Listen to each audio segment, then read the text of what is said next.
to all those above me that watch over me, to all of you, my fave parapeeps on this side of the veil, welcome. This is Sean Whittington's Paranormal Ministry Live 2.0. I'm your host, Father Sean Whittington. I'm an ordained priest with the United States Old Catholic Church, a fully professed brother with the Old Catholic Benedictines of Immaculate Mary, a team member of the Society of St. Benedict, co-founder of Ghost Be Gone. Yeah, I'm that guy that was on Eli Roth Presents the Legion of Exorcists. And welcome to the show. I'm coming to you live from my haunted house, my very haunted house. Been quiet today, but we got a great guest, and you all already knew that. That's why you tuned in. Um, if there's anything you want to know about my wife and I and our ministry work, go to our website, www.ghost-b-gone.biz. And when you're there to visit, there's a lot of cool things to see. My books are there. Part of the proceeds of every sale of every copy of my books go to support stjude.org, St. Jude's Children's Research Hospital, Nevada, and the ASPCA. So you get to help some of the neediest children on the planet and the animals too. The books from the website come autographed and enclosed in a house blessing kit. You can get them a lot less expensive at Amazon. Um, what else is there? My course, Introduction to Spiritual Warfare, is there if you're interested in that and would like to enroll. There's also a place where you can make an appointment to speak with me about your spiritual issues. Not paranormal, but spiritual issues. What else do I want to tell you guys other than I feel really good today? I hope each and every one of you feel good. And you know, today is Friday, so that means I have a very special permanent Friday co-host. So let's bring her on. Please welcome to the show my friend, my publisher, the one and only Annette Munich. Unmute. Yeah, I think you're muted. I did that last time too. There you go. That's okay. It's okay. Um, It happens. Hi, I'm so glad to be here. How you doing, Sean? Hanging in there, just nothing really ever changes. You know me. Nothing really ever changes much for me. You look very pretty today. How are you doing? Thank you. I'm doing pretty good here. Okay, this is what we're going to do. And you and I talked briefly about this before we bring on our very special guest who's waiting patiently in the green room. I mentioned to you that we were going to go right to the mailbag because I looked in the prayer urn and there were no prayers in there. I have been so busy it got started getting full. So I spent the last couple of days praying for everybody and praying every prayer for every prayer request in there. And I didn't realize I had prayed them all. But then it dawned on me that last week I never checked the mailbag, and that started getting full. So there's probably at least, and I answered some of those. There's probably at least one or two more in there. So we'll check that bag. But then you had mentioned to me to please offer up a prayer for your son-in-law, Right. who whose cancer has returned, and that's Yeah. that hits me close to home because been been there, done that, and I'm really sorry to hear that. Uh, and I know his name is Joe, and I know that everybody that's close to him and loves him is probably very upset. So, tell you what, let's offer up a prayer for him. I hope this prayer is appropriate. You know, I sometimes drop magazines and old newspapers off at this old folks home. I call it old folks home. I'm an old guy, and that's I don't know if that's appropriate to say, but I go to this, I pop into this old folks home and drop off old magazines and old newspapers in there. And I'm a bit of a, I'm just going to throw it out there. I'm a bit of a smart ass. I don't care who you are, little kid, old person, my age, whatever. And I make them laugh there. And I had a nurse there tell me that, it's amazing how much a sense of humor and laughter helps, especially with the people that are sick here and know that they're dying or whatever.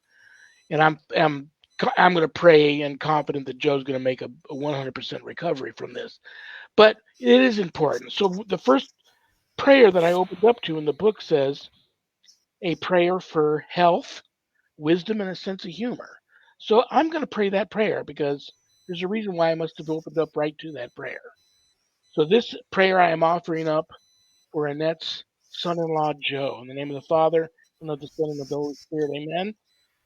Oh Lord, give me a good digestion as well as something to digest. Give me health of body as well as the sense to keep it healthy. Give me a holy soul, O Lord, which keeps its eyes on beauty and purity, so that it will not be daunted on seeing sin. Give me a soul that knows nothing of boredom, groans, and sighs. Never let me be overly concerned for the inconsistent thing that I call me. Lord, give me a sense of humor so that I may take some happiness from this life and share it with others. Amen. In the name of the Father, and of the Son, and of the Amen. I just decided that's one of my newest favorite prayers. I love that. I've never prayed that prayer before. I love that prayer. That is now Joe's prayer. It's lovely. Before we bring out our very special guest, is there anything you would like to tell everybody out there about you or anything else you'd like to talk about or bring up? Well, we're this close to putting out Called Into Darkness by Chris DeFlorio. And he's going to be on the show May 11th. Okay. And that is like a really interesting book. He's a retired New York City police officer, and his wife was a New York City medic, for the fire department, first Yep. responders. And it's their paranormal experiences and their ministry. So it's just a really, really interesting book. That sounds interesting, and I'm really looking forward to meeting him. I'm really looking forward to meeting. Well, I already met him in the green room before we went live, but I've been really looking forward to meeting our guest today. And we have another one of your friends, and my friend too, who you published her book. Kelly Yeah, Schaefer will be here next Friday, so that's going to be awesome. So we're getting. I'm trying to get as many of your special friends who you've published work for who I find very interesting, and we'll eventually work our way through them. Are you holding their insulin back? Is that why they're calling you friends? What's going on there? Zach is. I want to apologize to everybody for Zach. He is on a zinger high right now. God bless him. I don't want to talk too much about it. And just in case his wife is watching the show, she probably doesn't know he's got that stashed down in the office. So he's on a zinger high right now. But brothers and sisters, Um, all I can, you know what? I'm going to because Annette knows him so much better than I know him. I'm going to let you introduce him and bring him on. How's that? that's great. Um, I'm just really happy. I've been looking forward to this. And this is actually the first time in the green room that he and I talked to each other and we could see each other. We have never done a FaceTime thing or anything like that Wow. before. And I've known him for years. So he's an author.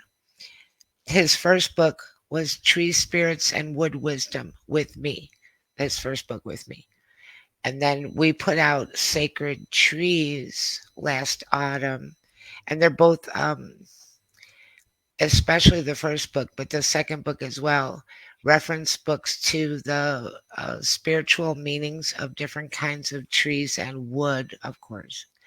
And he's also a woodworker and he makes beautiful pieces and he's a storyteller. So, and he's from, well, right now he lives in Louisville, Kentucky. He's not from there originally, but um, we'd like to welcome Thomas to the show. Thomas Freese. Hey, thanks, y'all. Thank you very much.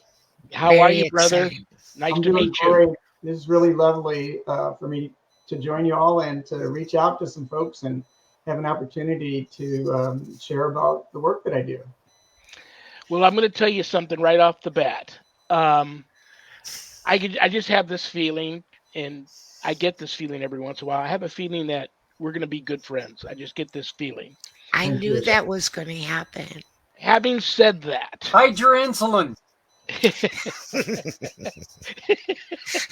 Having said that, um, I do have a few questions for you, which I will get to eventually. And I actually even have a personal um, tree spirit and elemental story to throw at you if we have time later.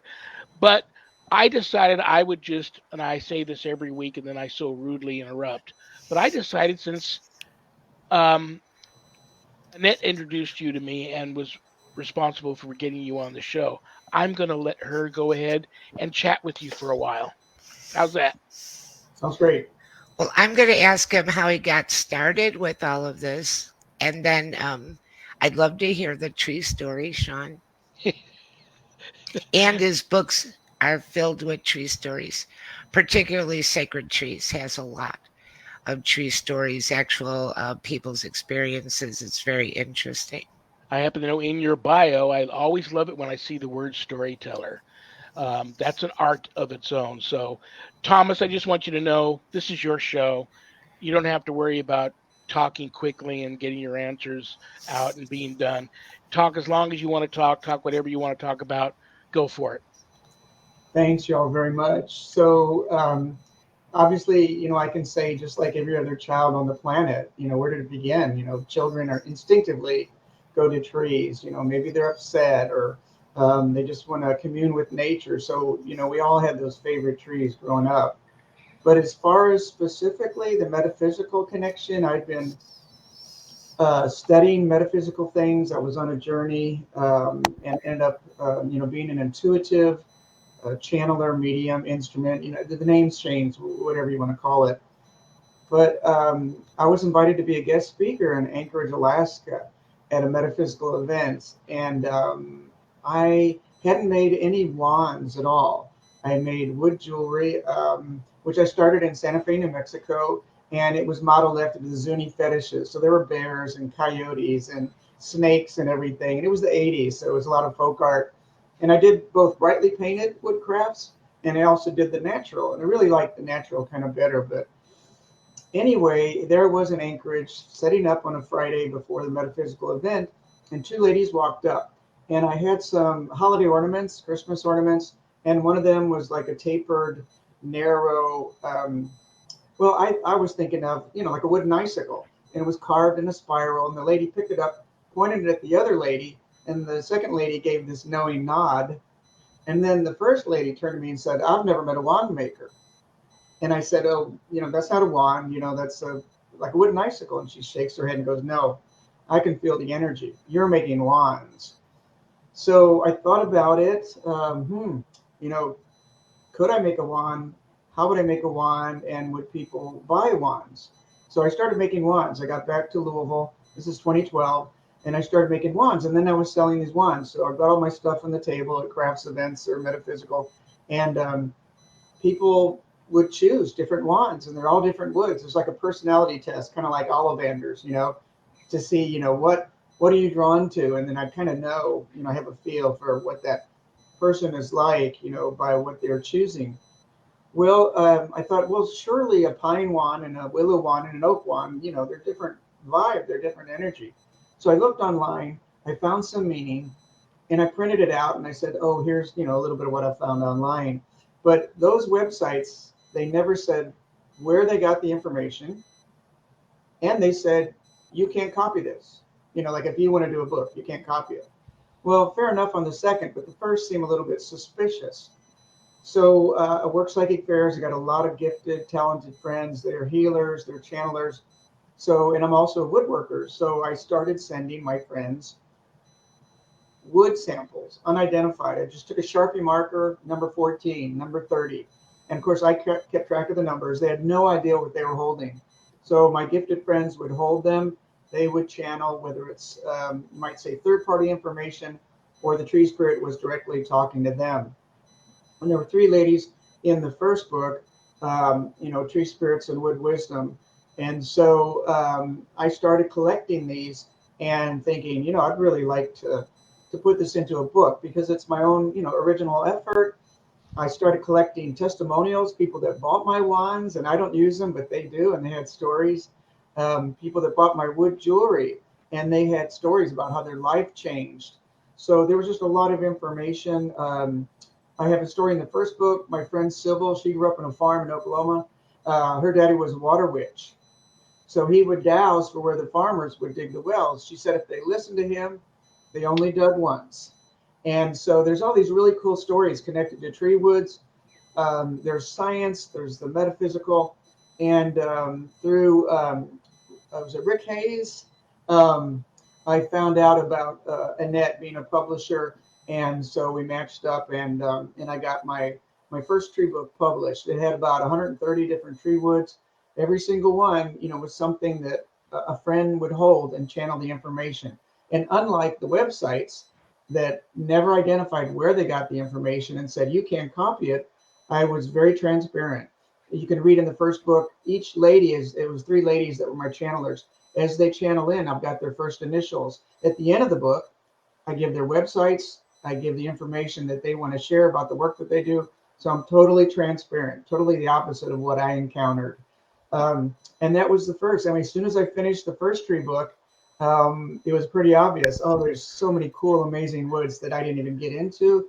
It just takes a while to find woods online, to purchase them, or for someone to gift me, something from their backyard. Lightning struck wood, 5,000-year-old bog oak, fragrant woods from other countries, agar and sandalwood, and it just goes on and on and on. But back to Anchorage and the lady that got me started with making wands, it turned out that she was the tribal healer for her First Nations Alaskan tribe. Oh, So I wow. think she would know energy. Oh, And yeah. those serendipitous flukes that if you're mind and heart and open, you're off and running. So people would buy my wands. I started making them kind of fancy, serpentine and spiral and wood burning Celtic interlaces, along the way. And then it was a loop that was returning to me. I was learning from others. Some people say, "Oh yeah, that's that tree guy. That's a tree expert," and I'd say, I'm sorry, that doesn't feel comfortable. I'm not a tree expert. I'm not a tree scientist, but I'm a learner. Maybe one of us is an uphill skier a little bit, but I think we're all learners. And so I'm learning from all the submissions. And, I have all these psychic helpers, channelers that did the readings on the woods for me. People that donated woods, people that told me stories of encounters with tree spirits. So I just really, really enjoyed doing both books. My previous 10 books were collections of ghost stories, and that was a lot of fun. I did both fiction, being a storyteller, and then I also did a lot of nonfiction. I was a Shaker singer at the old Shaker Village near Harrodsburg, Kentucky. That's a whole nother story about the Shaker spirits. And we would sing and dance, and the Shaker spirits would join us. So I just wrote book after book after book, Ghost Spirits and Angels.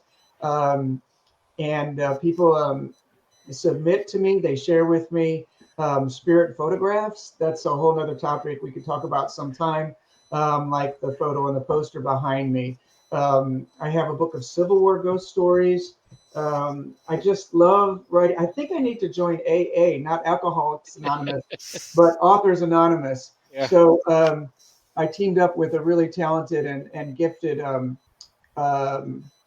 historian, Brian Bush. So this is a whole nother topic to talk about is Civil War ghost stories. So one book after another with various publishers, including like this book cover here has a photograph of a spirit from a castle in Wales. Um, Added to that, I also work as an intuitive, or whichever title you want to choose, the nom de guerre, of the day. And it was pretty obvious when I was growing up. My dad used to always tell me, "You're too sensitive." And then I started working the psychic fairs not as a reader but as a vendor. And the other psychics would come up, and one guy said, "You'd make more money as a reader than as a vendor." So that's a whole other, parallel story about how I was developing these gifts as a storyteller, as an author, getting into the tree woods, learning about palm reading and tarot cards. And my Catholic mom actually gave me my first set of tarot cards. So everyone knew before I did. So I just have so many amazing, wonderful stories to share about the tree woods and many other topics. And I'm just really grateful. Let's see, this one that I'm wearing now, I call Picking Up Beef for Dinner. and it has a spaceship, and it's spiriting away a cow in kind of a Western scene. So I've always been fascinated with UFOs, and I put my fascinations and obsessions into my artwork, and I'm grateful that other people appreciate that as well. That is amazing. You have quite the story, and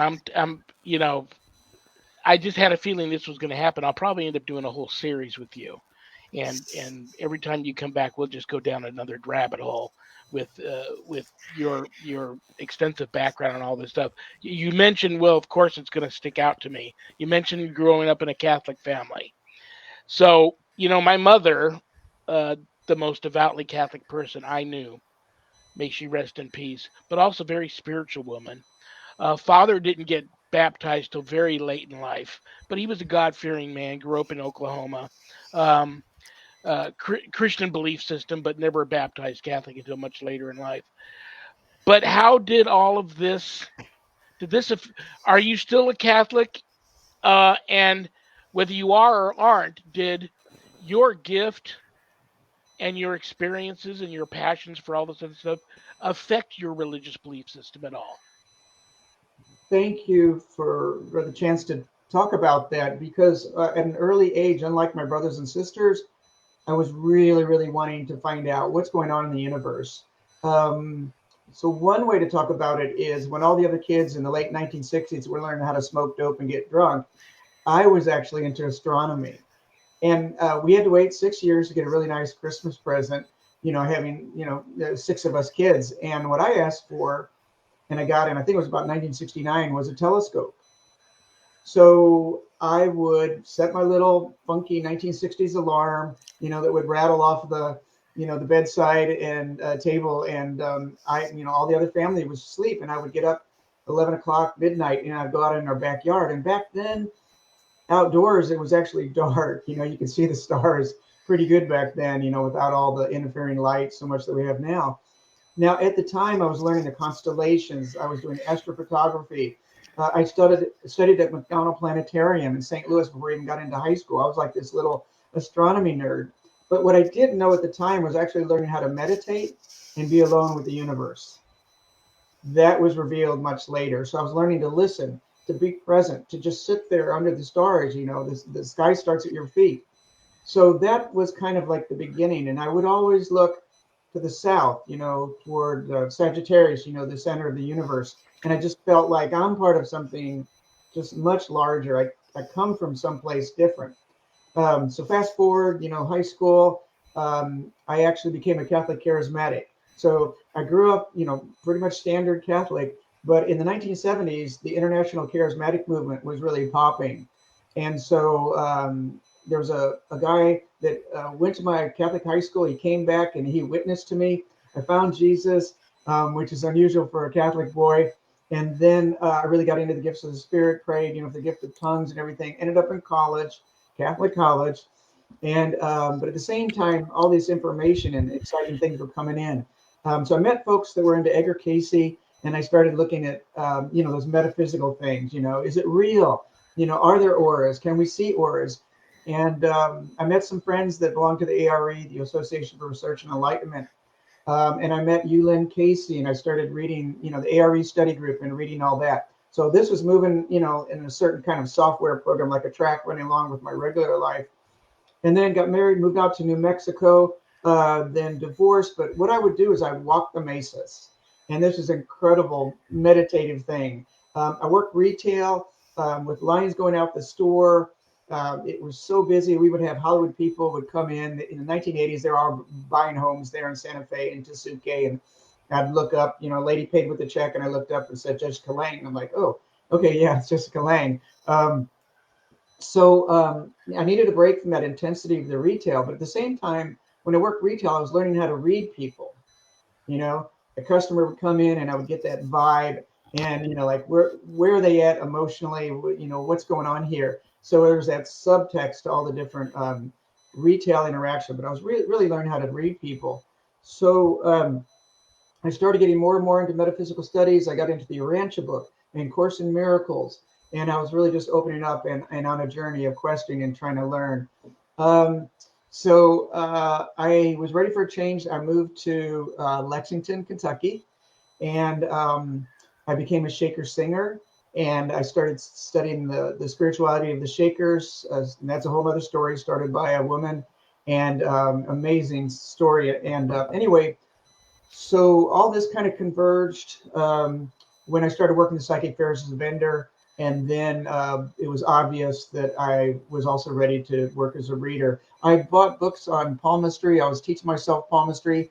People would come up, and even though I was a vendor, I'd say, "Can I look at your hand? I'm just trying to learn." And the organizer, we were in Tennessee once, and he came up and said, "I saw you're looking at people's hands," and I said, "Oh, I'm just trying to learn. I'm not charging money." He laughed. He said, "Our next show's in Lexington, where I was living, and we don't have a palm reader." So it's like, your kids and you're all there at the pool, and there you go out on the high dive, and it's like, okay, you're all watching. You're gonna flop, or you're gonna jump, or you're gonna dive, but something's gonna happen. So that's when I started working as whatever we call it, intuitive channel or whatever. Um, so I had set aside the woodcrafts for a while. I worked with the artist in residence program around Kentucky. Stayed at all these amazing. Kentucky has such incredible history, so many haunted locations, and I stayed.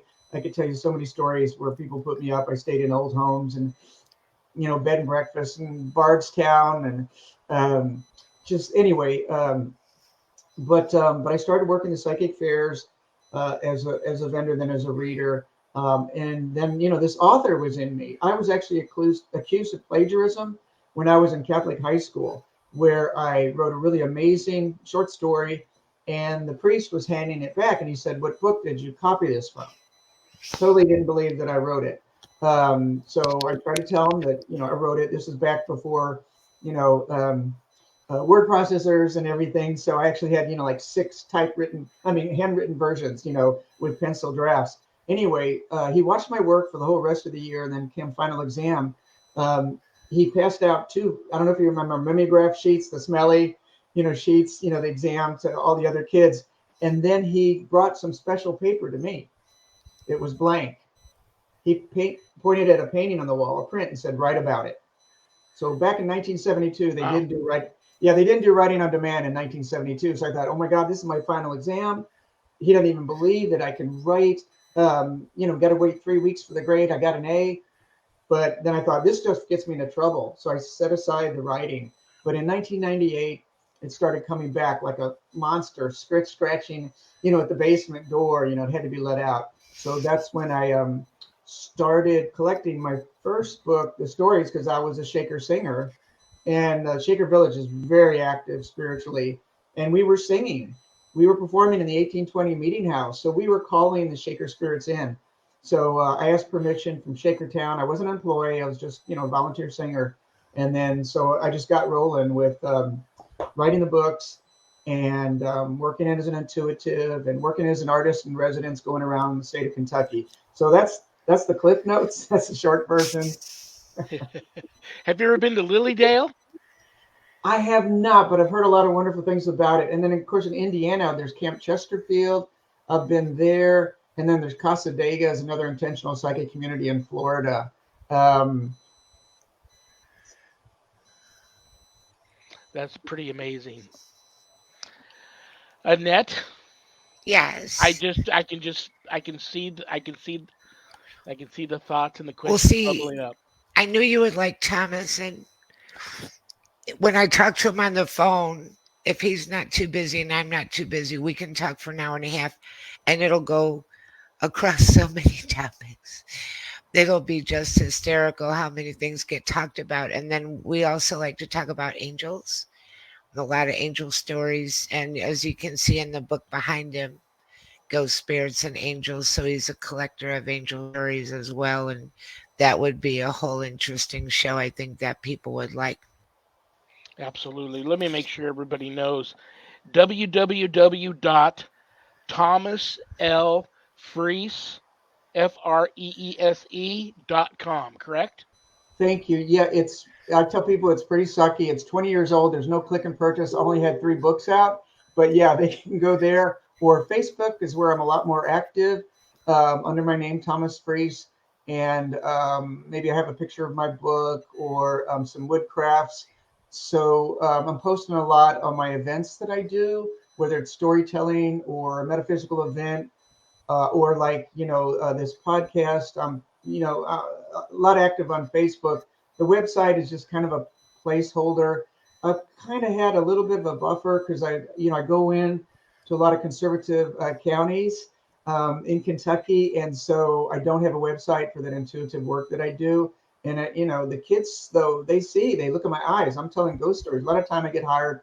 Oh, Mr. Freeze, it's October. Come tell the kids ghost stories. And I'm telling ghost stories, but the kids are looking at my eyes like he knows, and they're desperate to talk with me because nobody went.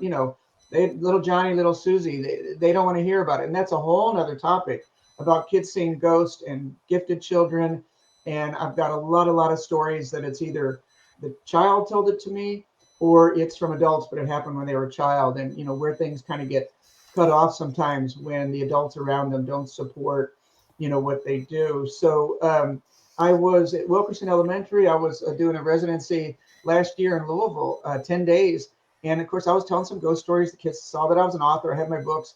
This fifth grade boy, he watched. He knew exactly when I'd be in the hallway with nobody else. So he timed it. He waited. There I met with him, and basically he confessed and said, I see dead people. And so these kids, they have nobody to talk to. The parents are in denial. I believe that we have developmental levels, and of course you study that in Psych 101 for physical and emotional and social, but we don't talk about is we have psychic developmental levels.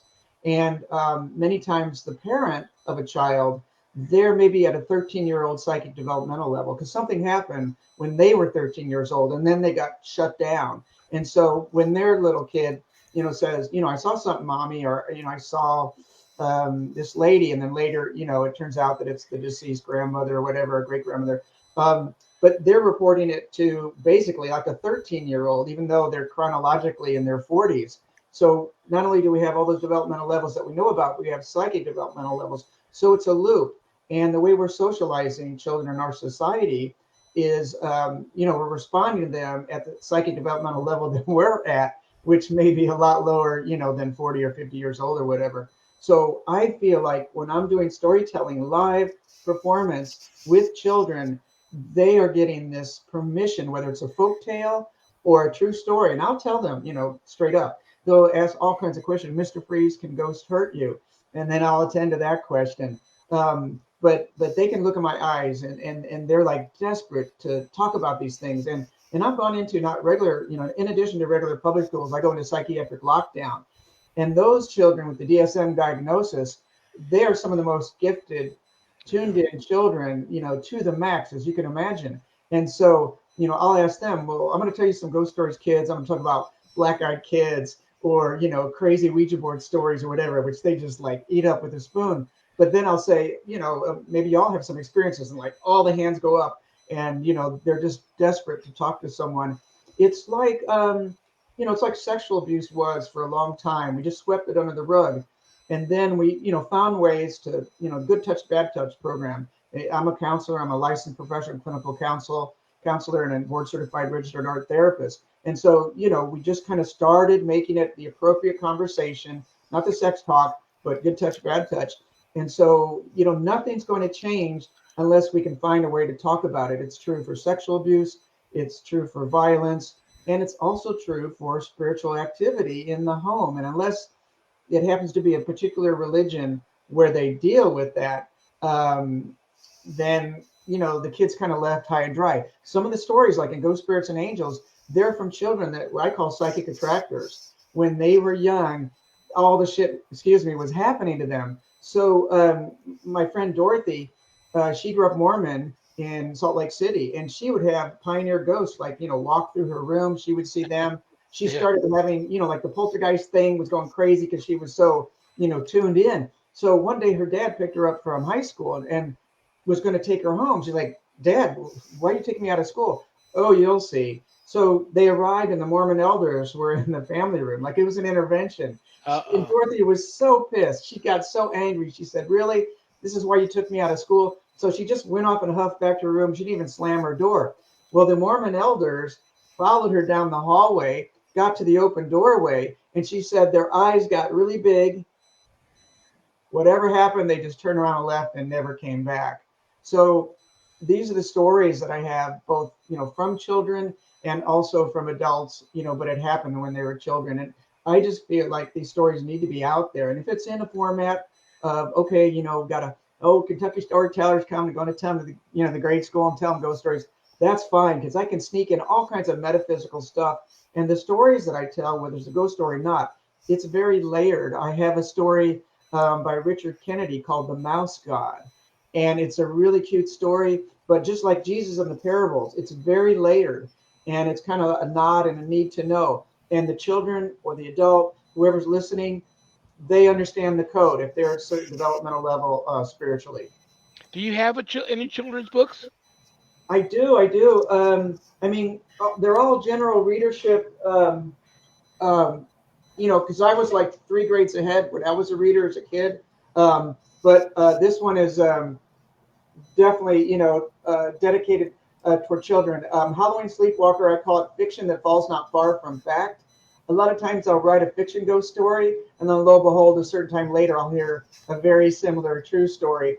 But in this one, it's a little boy who wanders out at midnight on Halloween Eve. He encounters some witches in the cornfield, and they give him a bite of an apple. He gets the second sight. So I kind of make it accessible, understandable in that way. And he has some adventures. He comes back, and then he plops down in bed. And in the morning, his parents are like, "Wow, you really slept in." And then they all talk about what they dreamt of, which is what they were afraid of. And he said, "Well, here's my dream, but was it really a dream?" And Dad said, "Oh, when I went to get the newspaper in the morning, the front door was open, and Mom says, 'Look at your slippers. You look like you've been out hiking in them.'" And Sissy says, "Why do you have bits of leaves and straw on your pajamas?" So what I say in the very last page, after all that story, I'll just read it to you. "Now you may never see the world of spirits and strange creatures. You may never take a bite of an enchanted apple. You may never fly in a broom or run away from ghosts, jack-o'-lanterns, and giant spiders. You may never stumble upon a secret meeting of witches, but you will have dreams. Good night." Now I happen to have. it's a cool little story about that. Just the other day I was looking at my phone, and you know how your phone will say 4 years ago today, 5 years ago today. And I started looking at some of the old pictures, and I found a picture of my granddaughter Jody reading that book because you sent it to her. And it was like 5 years ago, and she's sitting there with the book on her lap. Wow. And it's funny that we're talking about it today because I just saw that picture again just the other day. I don't know if you remember that, but you did send that for her.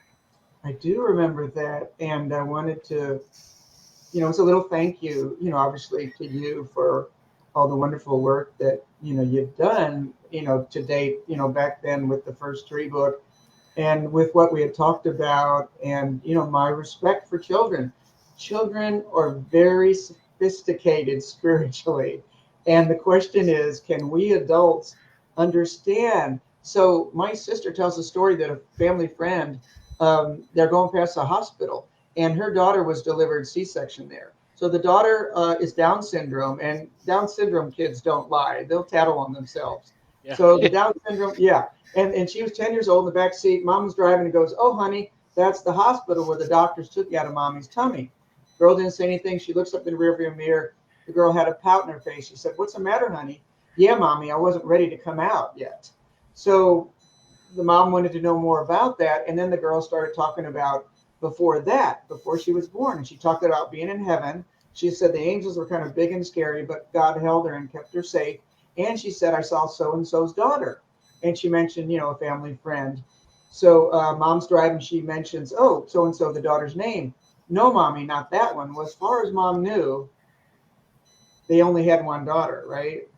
So later she rings up the family friend. "Oh, my daughter says the silliest things." She spins out the story, and then she talks about the other girl, and there's kind of quiet crying on the other end. But nobody outside the family knew that she had a stillborn Uh, another daughter. But here's the wisdom from the children. And so, what I tell folks is, when I'm doing ghost stories, it's like if your kid or grandkid said there's something under the bed, guess what? There's something under the bed. If they say there's something in the closet, pay attention to it, even if you don't believe it. And I literally have stories to illustrate this. In Ghost Spirits and Angels, my friend Lois, who lived in Cincinnati, her brother and they had their son Jacob, and he did computer work and maybe military related. I can't remember. Anyway, they were up in Hawaii. 8-year-old Jacob comes out, for breakfast, in the kitchen in the morning, says, "Mommy, God is walking through the walls at night." Doesn't mean anything, right? Well, he had just seen Bruce Almighty. God was a black man. So if you interpret what the kid was saying, he's saying, "Mom, I'm seeing a native Hawaiian spirit coming through a portal in my bedroom," but he's not going to say it that way, right? So, right. To their credit, the family listened to him. They had them sketch the spirit, which is in my book, Ghost Spirits and Angels, and they hired a Hawaiian shaman. He came and he closed the portal. So once again, everyone moves up a developmental level, not only the child, but also the parents. If they could be open-minded, get help if they need it. But I have tons and tons of stories that illustrate both when the parents listened and also when they shut down the child. Well, there's a reason. I clearly believe now there was a reason. I mean, there's so many ways this conversation today could have gone, and I believe there's a reason why we're on this topic. Not only I think are the three of us a little psychically connected right now, but I relate because I saw spirits when I was young, and the only person I felt comfortable enough to confide in was with my mom. But and I don't know if it's because I've shared that story many times over the years, but many people reach out to me, parents, wanting to know what to do with their child who claims that they can see ghosts. So, what do you recommend? And there has to be some of them watching today or may watch the replay of this. That's very hard for some families to wrap their head around, and some parents to wrap their head around. Whether they're, uh, what do you say to these parents? What should they do if they truly believe not only is their child interacting with spirits or seeing spirits, but psychically gifted? Well, I mean, it's the analogy is regular counseling and therapy. What does Dr. Phil always say? How's that working for you? Because so many times the client gets to a point of denial, right? And there's the scaffolding of pretending or denial, and they do that with the kids. Like, honey, you didn't see an orb. We live on a court, and it's just those cars that's circling around at night. I have a friend here in J-Town, in Jeffersontown, in Louisville. And when she grew up, she would play hide and seek. And of course, if it's your home, you've got the best hiding places, right? But her friends kept, finding her at these hiding places. And finally, she said, "How come you guys keep finding me?" And they said, "It's very simple. We just follow that orb, and it just hovers over your hiding spot." So it's just literally endless number of ways that children can present. It's their own experience. It's seeing loved ones. It's seeing ghost spirits and angels, multidimensional entities. It's having time shifts. It's having visions and dreams. I mean, it's the whole plethora of psychic phenomena, that so-called, grown-ups can experience. But my main request to the grown-ups, the custodial grown-ups, or maybe just, it's the soccer coach or the teacher at school or, someone at Kroger, at the grocery store. I mean, you never know who the child will disclose, whatever it is that they're going through. If it just feels right, they have that intuitive feeling like I can talk to this person. But I just say, please listen with an open mind, regardless of what your belief system is. We know that famous case, if I remember, is made into a book about the little 5-year-old boy that had memory of past life as a naval pilot in World War II. And it's been optioned by Steven Spielberg, as a movie. And I can't remember the title of it, but the boy kept having nightmares. And there's a lot of children going around that I believe have been in World War II.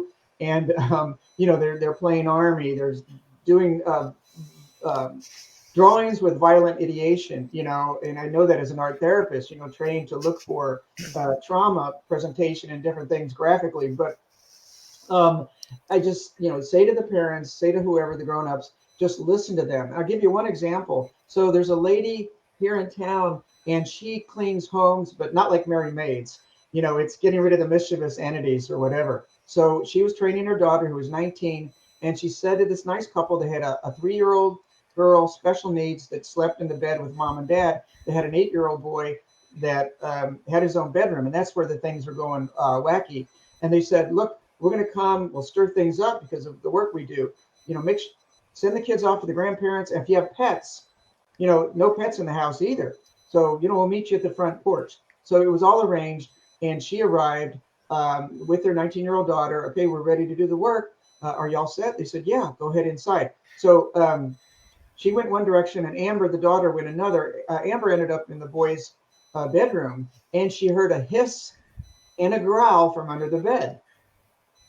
So they got all in a huff. They thought, they didn't get rid of the pets, right? So they went out to the front porch and said, look, we can't do our work unless you clear out the pets. They looked at her and said, we don't have any pets.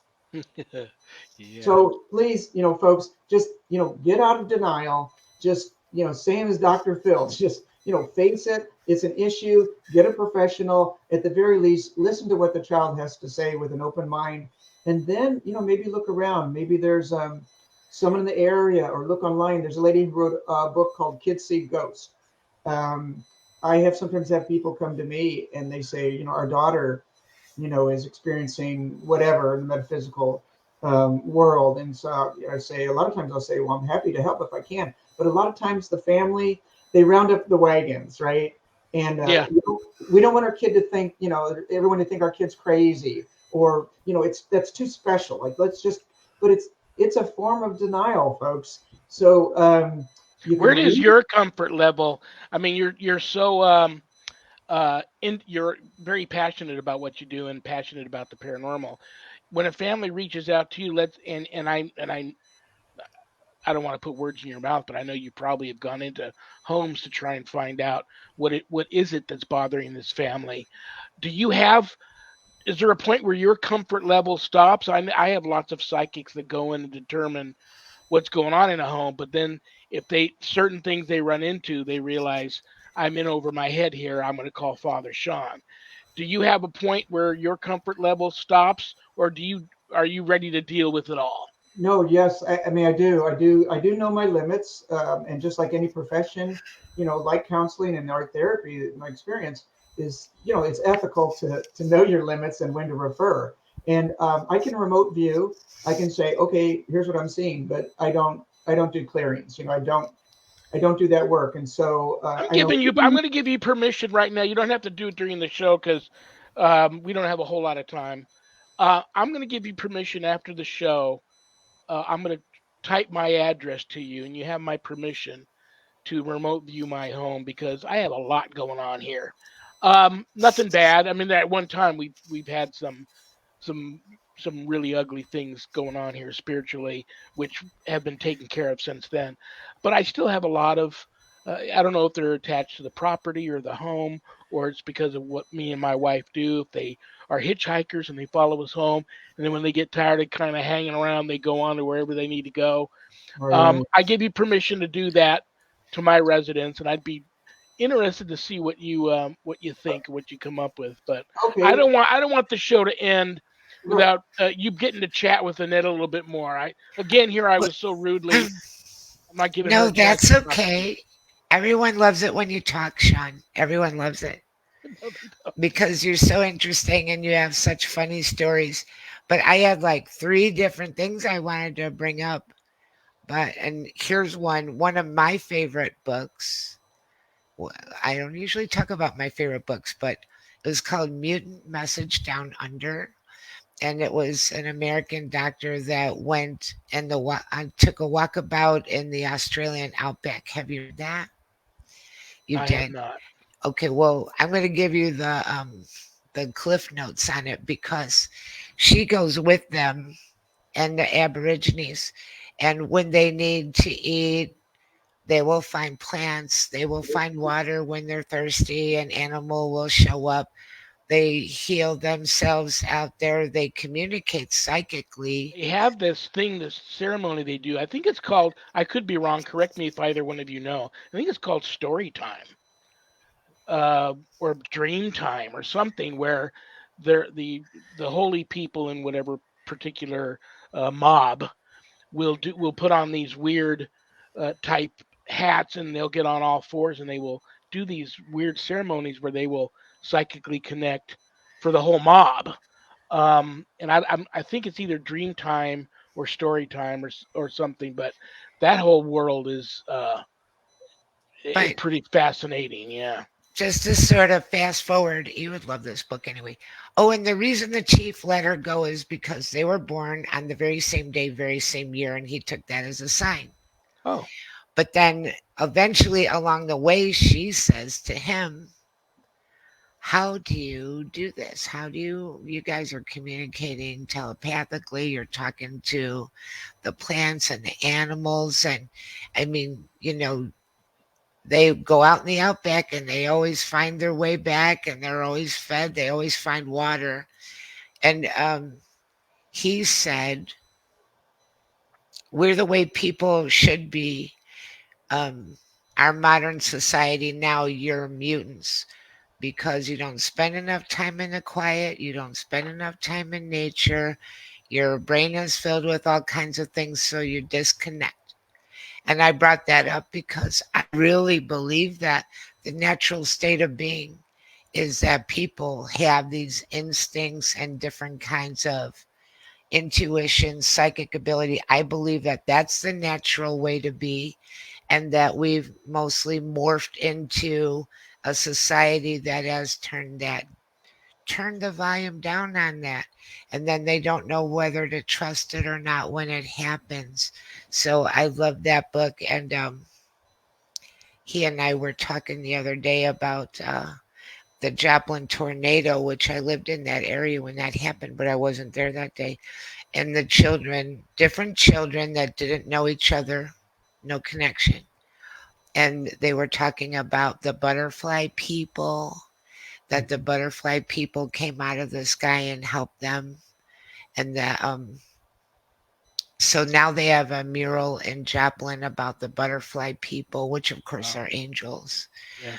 but for little kids that were scared and were praying. So that's a really nice story. And he's got a lot of angel stories, and I like angel stories. So I do I'd love too. to do an angel thing. And the third thing I was Absolutely. going to say is when I was having experiences happening to me when I was a younger person, and this was so typical back then, it was just like, oh, well, you were dreaming. No, I wasn't. I was awake and the light was on. Well, you think you were awake and the light was on, but you were dreaming. And then, like with my dad, I mentioned something that happened again. And he said, oh my God, you mean that really happened to you? You're still telling that story? And I said, yes. Because he had just, they just blow it off as the crazy things kids think of. And you got a lot of imagination, and you were probably watching something on TV before you fell asleep, and that made you dream that. And, you know, um, half wanting to sweep it under the rug and half not wanting to deal with it. So, But what about Thomas's? You've edited some of Thomas's books, correct? oh, I did two of Thomas's books. Well, I now I feel bad because I know you've There had it some is. There's crazy the one stuff. that we did in the autumn, Sacred You Trees. had some crazy things happen to you both times editing both my books. How about when you did Thomas's books? Anything interesting happened to Thomas's you? books aren't scary. But I mean, you might have some other type of Not really. spiritual I don't thing happen. I don't know if I even told Thomas that sometimes things happen to me when I'm doing the books. Like I feel like there's powers that be that don't always like this information to go out there. But his information is pretty much benign and not something that anybody would want to stop. Although strange little things could happen to me at any time. And I would see that as kind of like, in a lot of ways, just kind of a reassurance, a serendipitous thing, synchronicity thing to just, show me like that the angels or the spirit world around me are just kind of But his book, oh, there you go. There's one of his comfort birds. Isn't that beautiful? Yeah, those I stalked you a little bit, Thomas, this past week, and saw many amazing things that you're into. I'm into all of that. I'm telling you, brother, I'm into all of that. I'm going to after the show today. Not only am I going to send you my address for you to remote view, but I'm going to. I think I'm already booked out through the end of July. I'm booking now, I believe, for August. If you don't mind booking out that far, I'll throw you a couple of dates and you just tell me what you'd really like, what topic you'd really like to go after when you come back.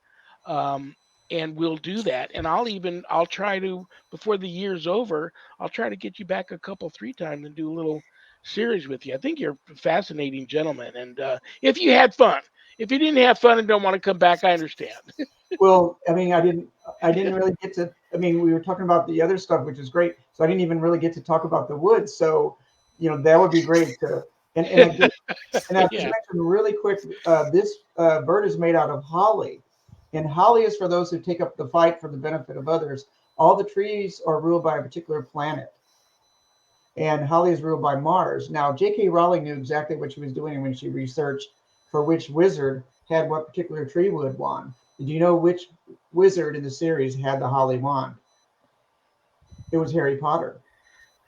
Interesting. Holly is for those who take up the fight for the benefit of others. And And I there's a love the lady. Celtic. I love the Celtic artwork. Oh yeah, thanks so much. So Yeah. it's like a personality test when I have 30 wands on the table to see who's drawn to holly. Now there's a lady that had a wand made out of holly that I made her, and she was trying to clear a mischievous entity out of a home Victorian place in Cincinnati.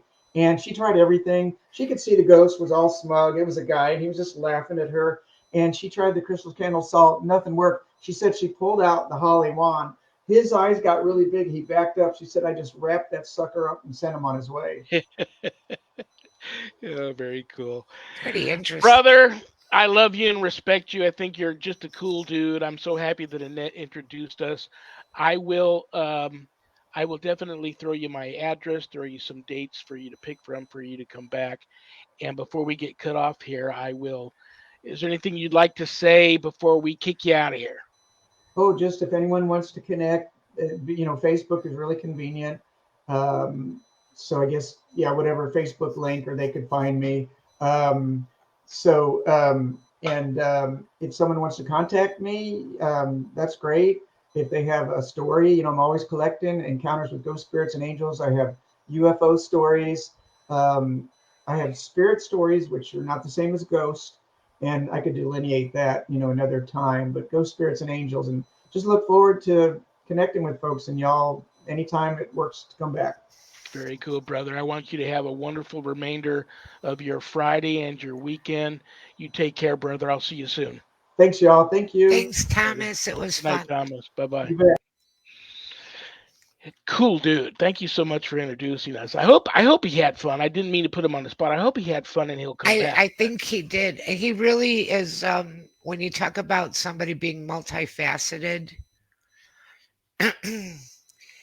I would Well, say that when you talk about spiritual things, he has morsels of knowledge, it seems, about almost everything. You can talk to him for hours. I as told soon him as this hour would go yeah, by so fast. as soon as I started stalking him about a week ago, was getting ready to do the promo for the show and started stalking him and looking at it. I knew an hour wasn't going to be enough. I didn't want to say anything, but I knew it just wouldn't be enough. So I'll get him back. I'm going to send him my address, send him some dates. We'll get him back. And But of yeah, course, very, his very books cool are dude. available on Amazon and Kindle too, just like yours.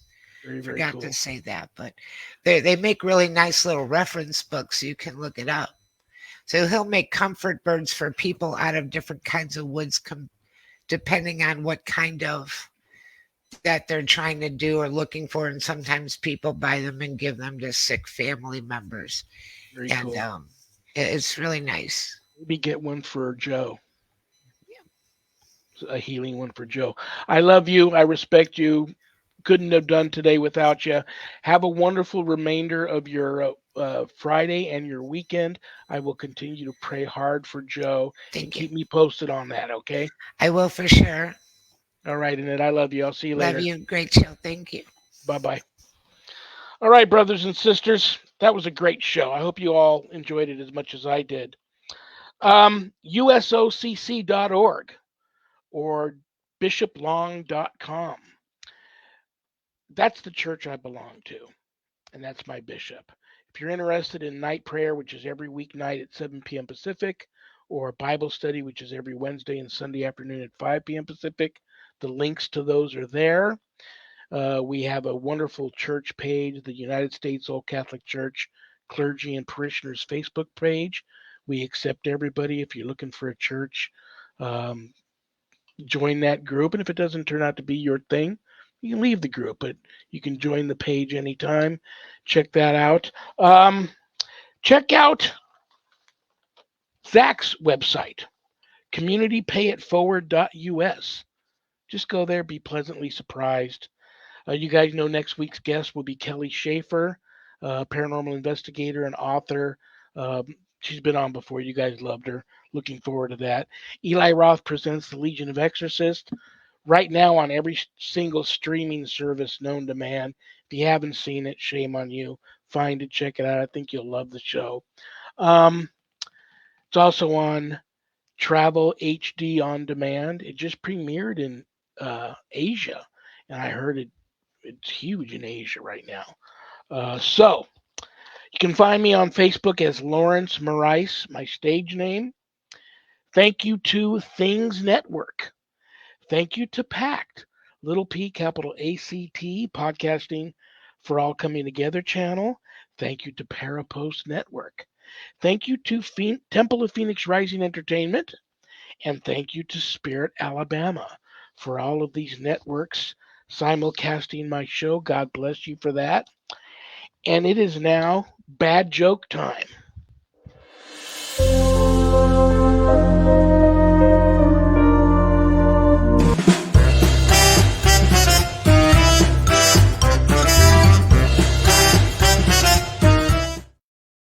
I'm going to pull a bad joke that one of you sent in out of this haunted carnival barker hat.